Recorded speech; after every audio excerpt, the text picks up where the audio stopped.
Welcome back to another episode of Building Enablement, a web series where we talk to enablement professionals and dive deep into the details on programs, trainings, events, basically anything that they want to highlight, what they did and how they did it. I'm Stephanie Middaugh and I run enablement at Divvy, a financial tech startup out of the Utah area. And my guest today is AJ DeMarco. Is that how you say your last name? Yep. That's Cool. correct. Awesome. Yes. Like that. I always get it on the first shot. Yeah. How's it going? Happy Friday. It's good. Happy Friday. Yeah, we made it. It's going well. Week's been good. Awesome. It's hard to believe it's the end of August. So where did the year, I mean, I know where the year went. It went like off a cliff, but it's kind of crazy. I swear it was just March, like a month ago. Yeah, it feels like we were all just sent home, for a couple of weeks, and now we're heading into September. So we did. I don't know about your company. We did a practice work from home one day, like one Wednesday, I think it was, to test to make sure people's systems would work and everything. And then later that night, it was 8 p.m. All the leadership called us and they were like, "Yeah, we're not going back." And we're like, "Oh, this is okay. This is not a drill." Yeah. Well, luckily for us, we. Our headquarters is in Boston, but our main chunk of salespeople is in Chicago. Mm-hmm. So we're already set up to kind of be remote. Our IT is built to have that. Good. So, and then a number of our strategic and agency sellers are all over the country.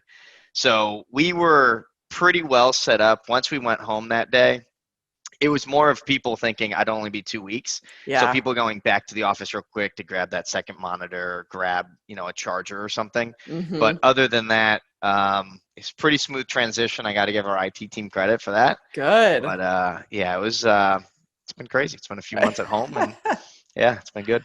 It's been something. It's been good. It's been bad. It's been a little bit in between. And here we are looking at the end of the year already. Yep, for sure. So let's get on to a much happier topic rather than COVID.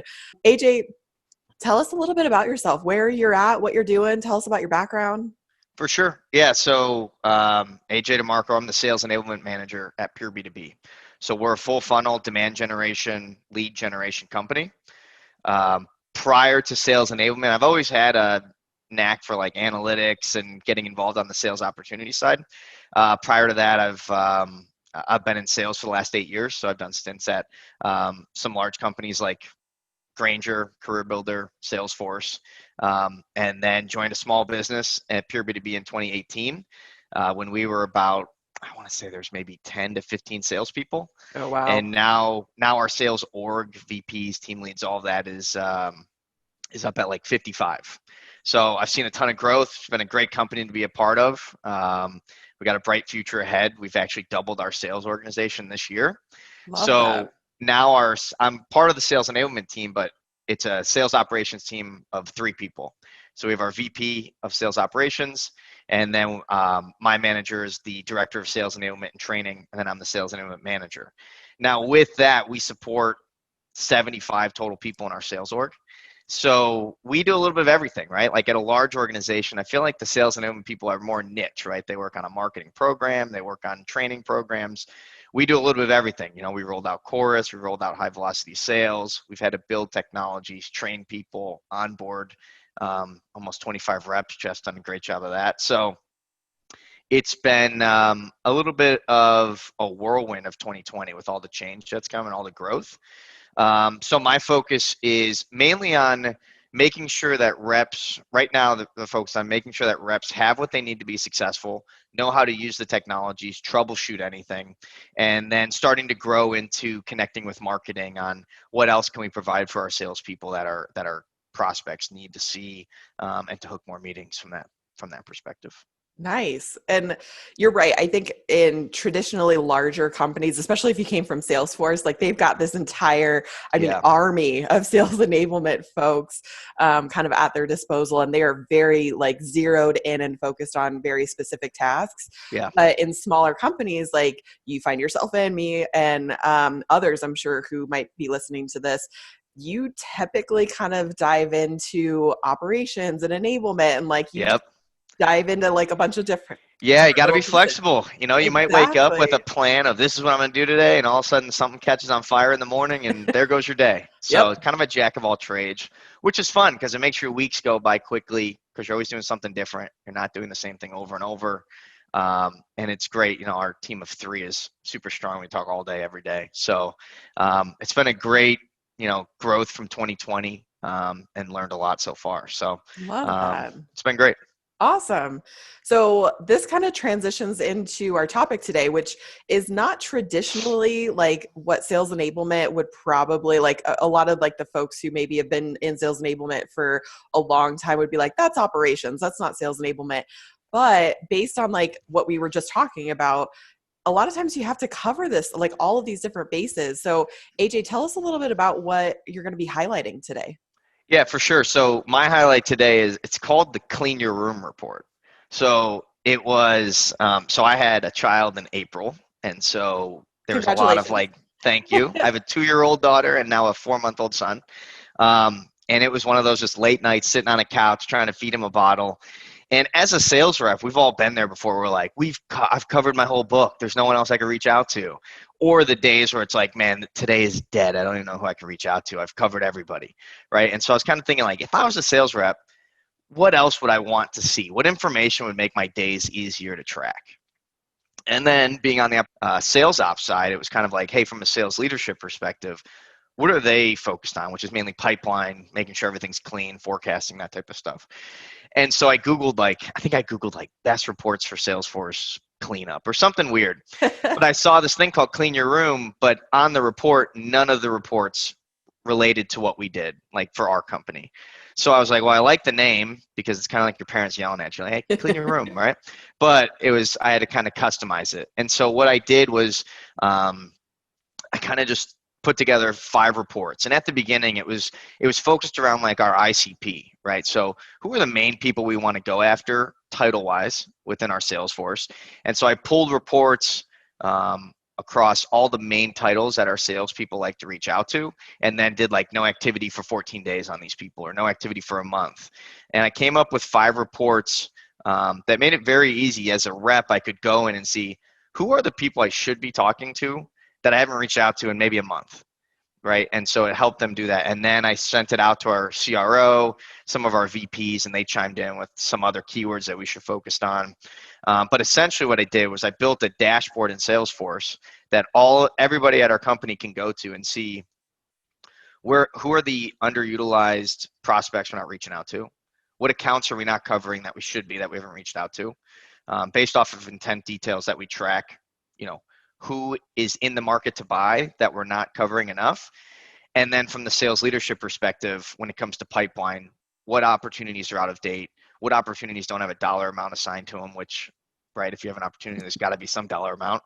And then, a couple other things that we track like internally from a, high intent, no coverage, that type of stuff. So built a dashboard that made it easy for everyone to go to one spot, see what they were missing, and attack their days on some of the, I have nothing to do today. It's like, well, according to this report, you have 50 people you can reach out to right now. So one of those.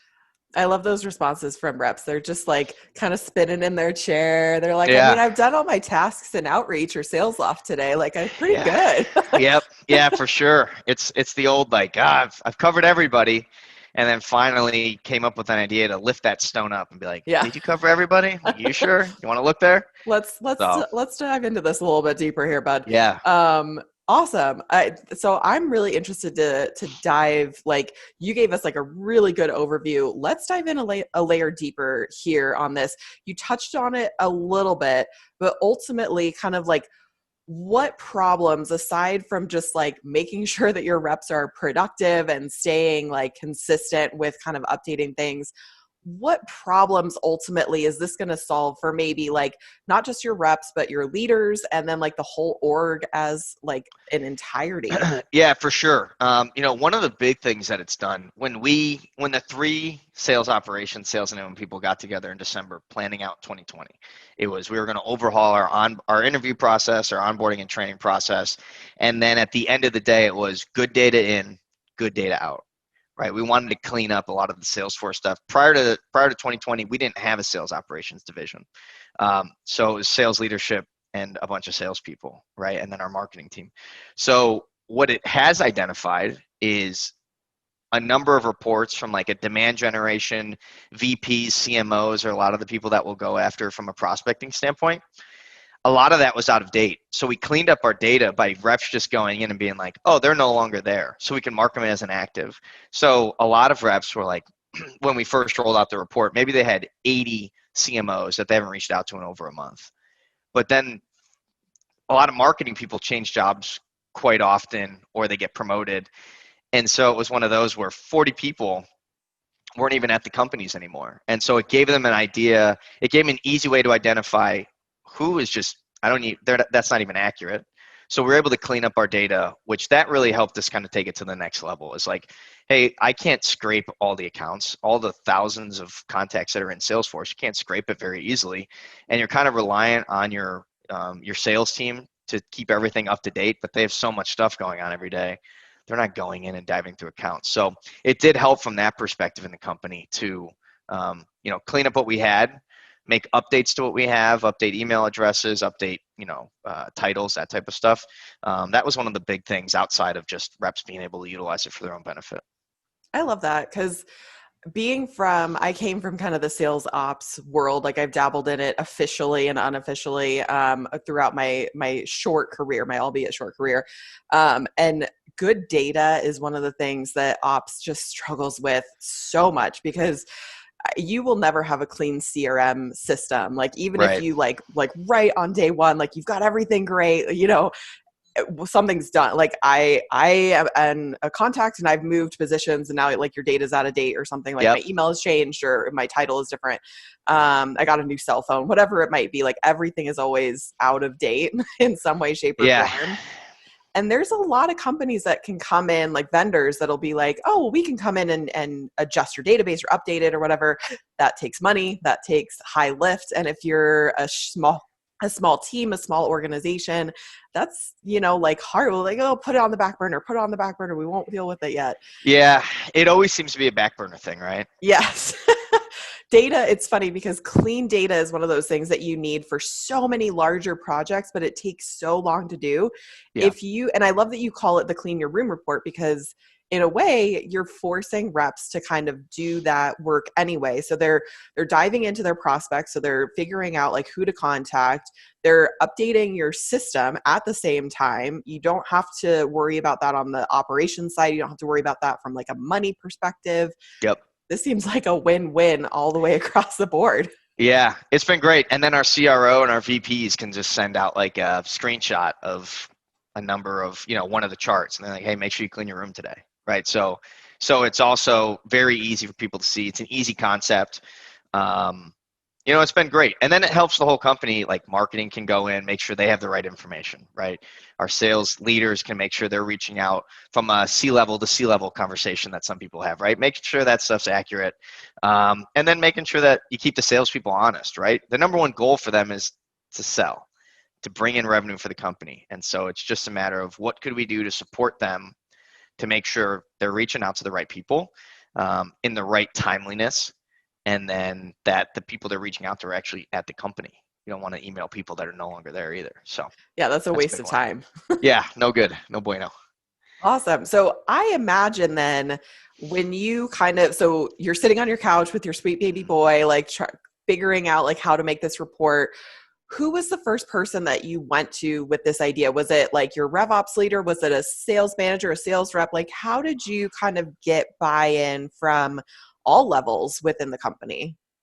Yeah, I think first it was in our sales ops group chat. So Jeff is the director of sales enablement and training, and then Eric is our VP of sales operations. I think I just dropped in there. I was like, I got this idea for this dashboard.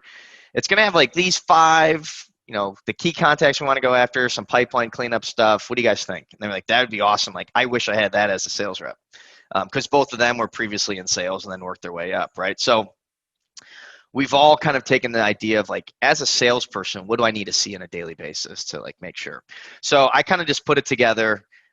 Didn't want to spread it real wide yet until I had built something, so that when I went to show it to like our CRO, Chris, it was actually like somewhat complete rather than here's a concept, but there's no data behind it.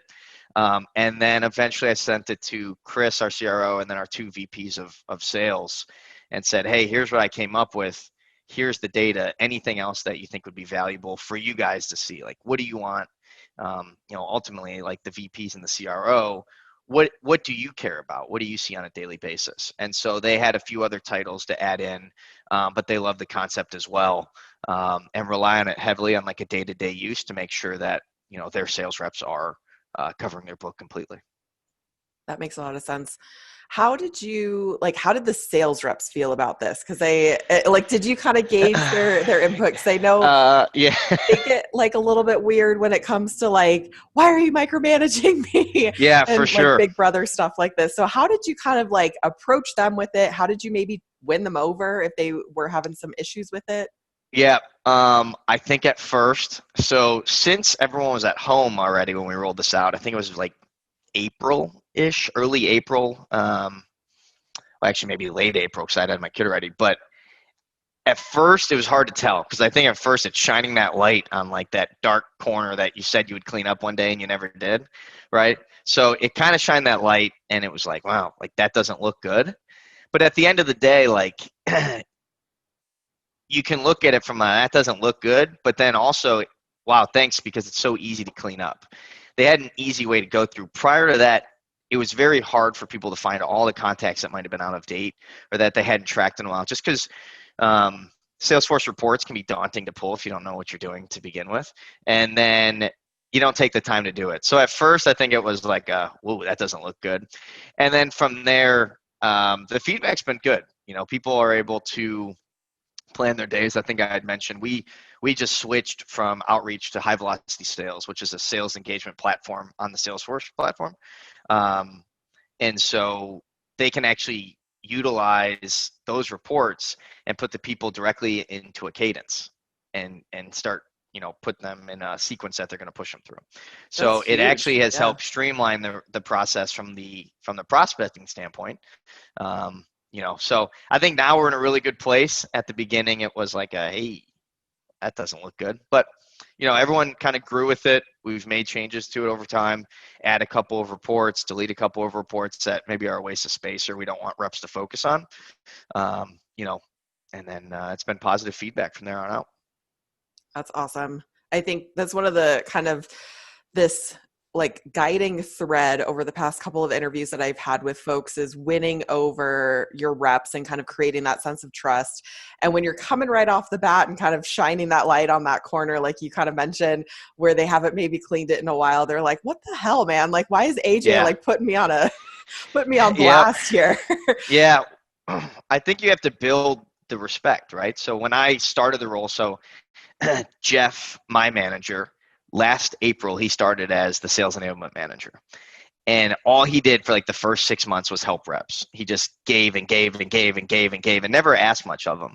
But then when he went to roll out HighSpot, he could ask something because he had been giving to everybody. And so when I started this position, he said, hey, the first 3, 4, 5, 6 months, give whatever you can. Anything that they ask for, anything they need help with, give. You're going to learn their problems. So early on, one of my initial goals was have a one-on-one conversation with everybody in the sales org. So I met with 74 people, had conversations. What's going well? What do you need differently? What's something that would help support you more? Was able to gain a lot of valuable insight, helped them out.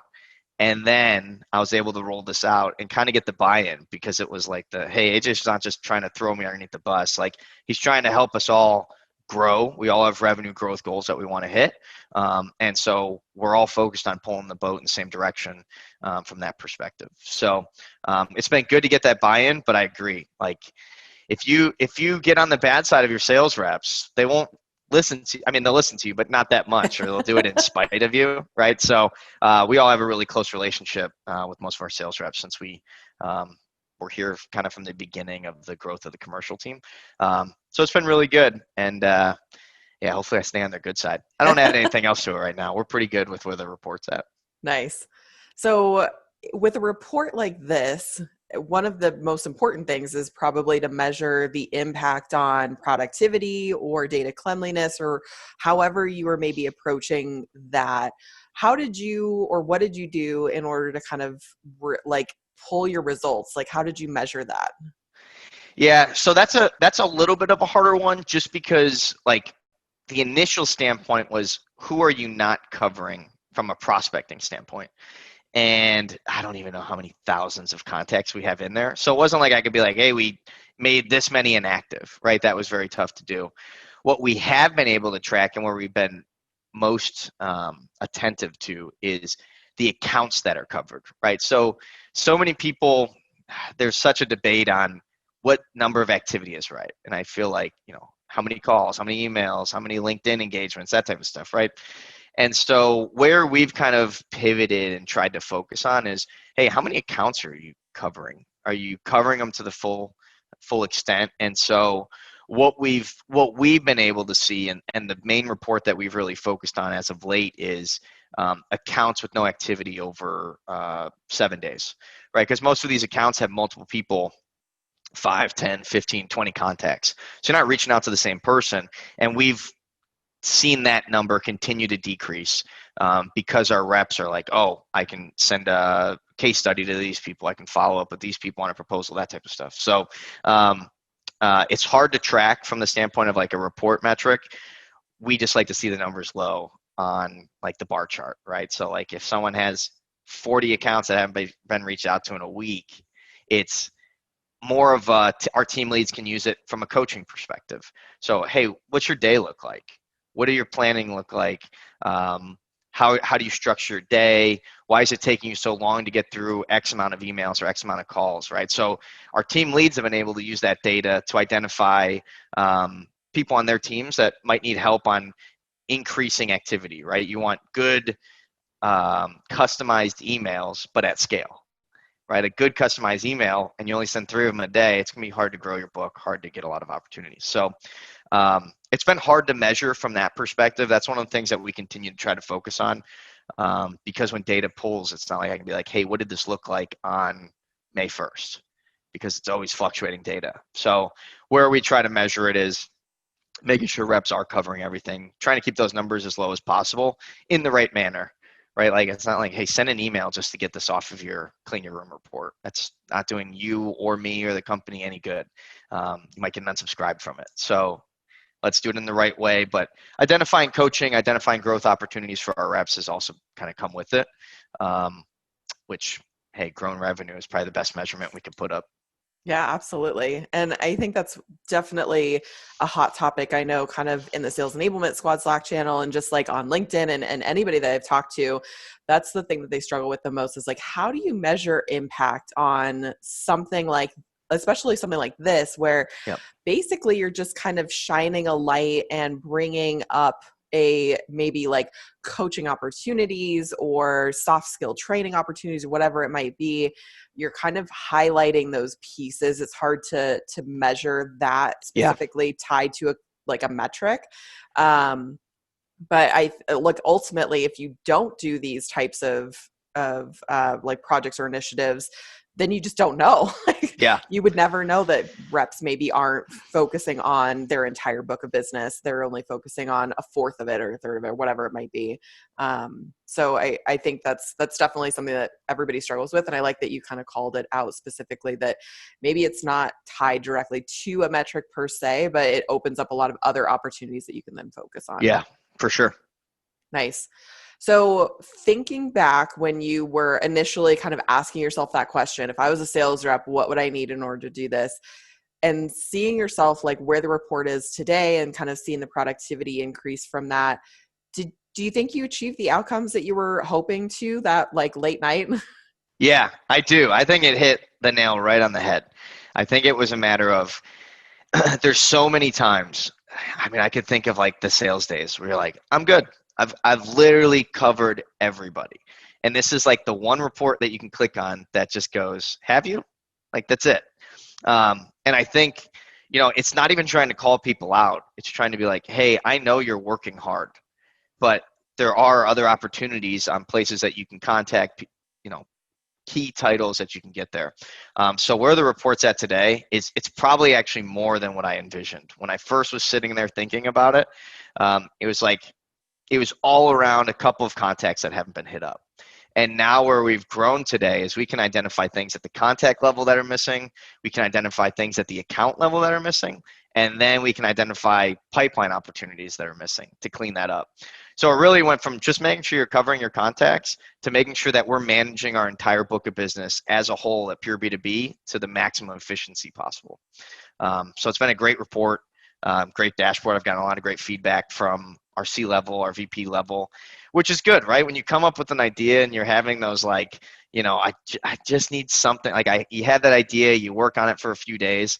I think I worked on it for a week before I actually like sent it off to anybody. I had it as a private report, private dashboards, kind of tweak it, kind of build it, mold it into what I thought it could be. And then I sent it off for feedback and then we grew it from there. But yeah, it's been the highlight of the year, I would say, from like the rollout growth, how I've been able to kind of help the company early on in my sales enablement career. That's huge. And that's something that you will be able to kind of like take with you wherever your career kind of leads you in the future, to really kind of hang your hat on and been like, yeah, like I did this, like I kicked ass at this. Yeah. And that's always a really nice feeling, especially when you're just starting out in sales enablement. It kind of lights that fire. And as a bonus, I would probably argue that you're creating really good hygiene habits for your reps. Like, Yeah. and that's one of the things that is important to me, like in my practice, and I've told kind of my managers, is that any rep that leaves the company that I'm at, or I am doing like an enablement program at, I don't ever want them to go to a company and be like, oh, like you came from that company. Like, ooh, like Yeah. I don't ever want it to be like that. So if you're creating these habits, that is just going to help them in their career. It's going to help your company, because then maybe like word gets around that like sales reps at this company really know how to manage their pipeline or manage their book of business or whatever it is. Like these have these like non-tangible, long, downstream effects that I think are just going to be huge from like a lot of different angles. Yeah. I think from a sales perspective, it's almost like a training in the report, right? As a sales rep, whether you're at Pure B2B, which, we've been very fortunate. We've grown and we really haven't lost a lot of sales reps. They've been able to grow with the company. They're very happy. We've had a lot of success, but ultimately understanding that in the long run, right? People are going to end up at other companies, but it's like, hey, I care about you as an individual. Like, here's some of the things that are going to make you the most successful. Here's what's going to make you stand out, right? Like I would imagine a lot of companies could put together this report, because I didn't think it was, when I first built the reports of like demand generation contacts that we haven't hit up in 30 days. I was like, that's shocking. Like I didn't think it was going to be that much. So I think a lot of companies could build these type of reports and dashboards and take a look at it and be like, oh, that's, that could use some improvement. And I think from a sales rep, if you have the good habits, the good hygiene, like you said, of making sure you're covering the key people, the ICP that your company sells into, making sure you have them covered, making sure your pipeline's up to date. Man, just pipeline up to date. Everyone will love you at the company, right? Making sure it's cleaned up and getting that out. That's going to lead to success everywhere you go. And then from my side of things, as I grow, it is something to hang the hat on. It is something to be like, wow, that was really cool.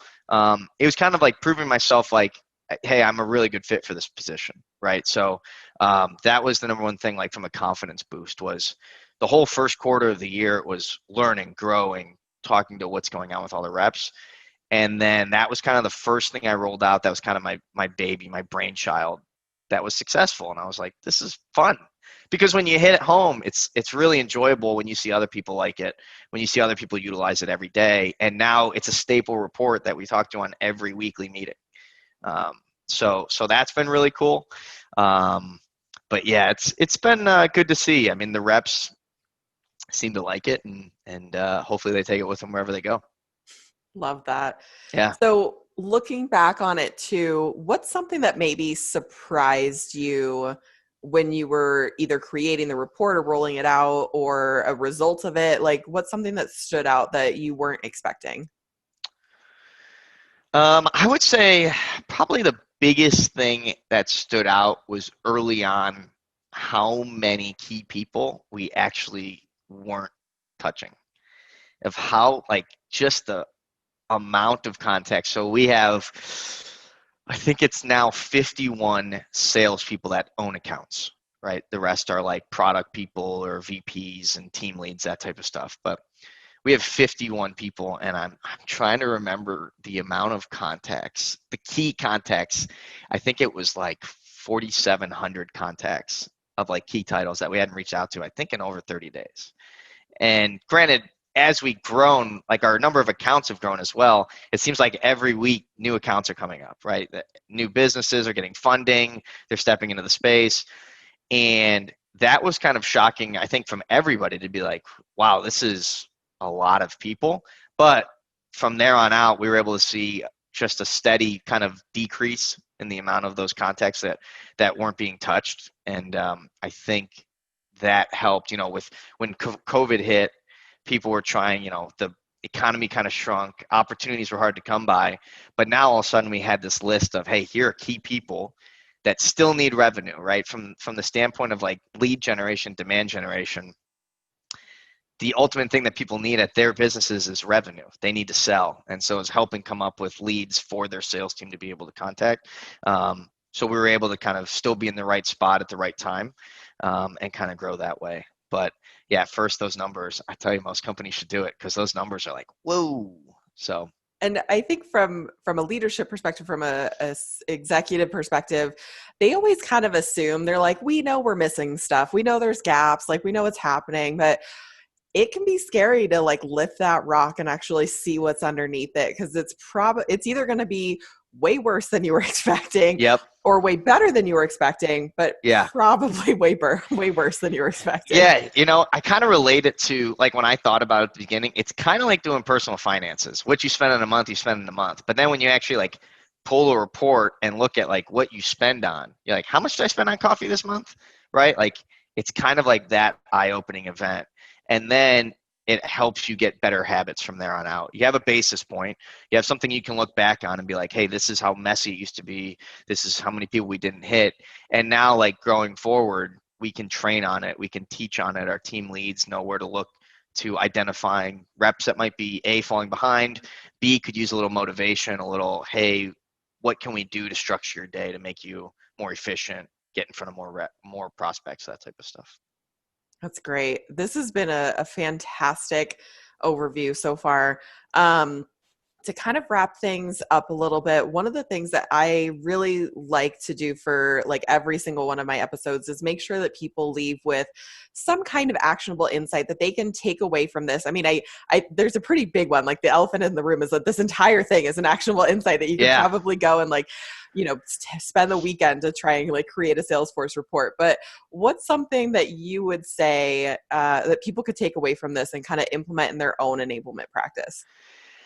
I think the biggest thing from like an actionable standpoint is sometimes you have to do what's not always expected of you. So like in enablement, you expect it to be around enabling salespeople, make sure marketing and them connect, right? But I had an idea and it was more on the sales operations side of it, and I went with it and kind of built it. So from like an actionable standpoint, it's, focus on the number one thing that your company needs is revenue. And the people that drive the revenue need to make sure that whether it's a PowerPoint, a one-pager, a PDF, or a report that makes them more accurate, that they can go ahead and identifying low-hanging fruit, things that they can clean up to make them more efficient in their prospecting on a day-to-day basis.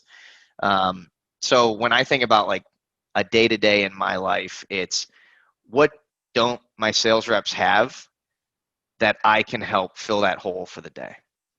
Or I can help fill that report and make sure that, hey, I don't want you, when they're like, can you teach me how to pull this report? I'll pull it for you. Your job's to sell.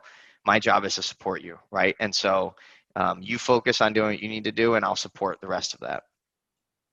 Love that. That's amazing. And it's no wonder that your sales reps love you. Yeah, it's been good. It's a good year.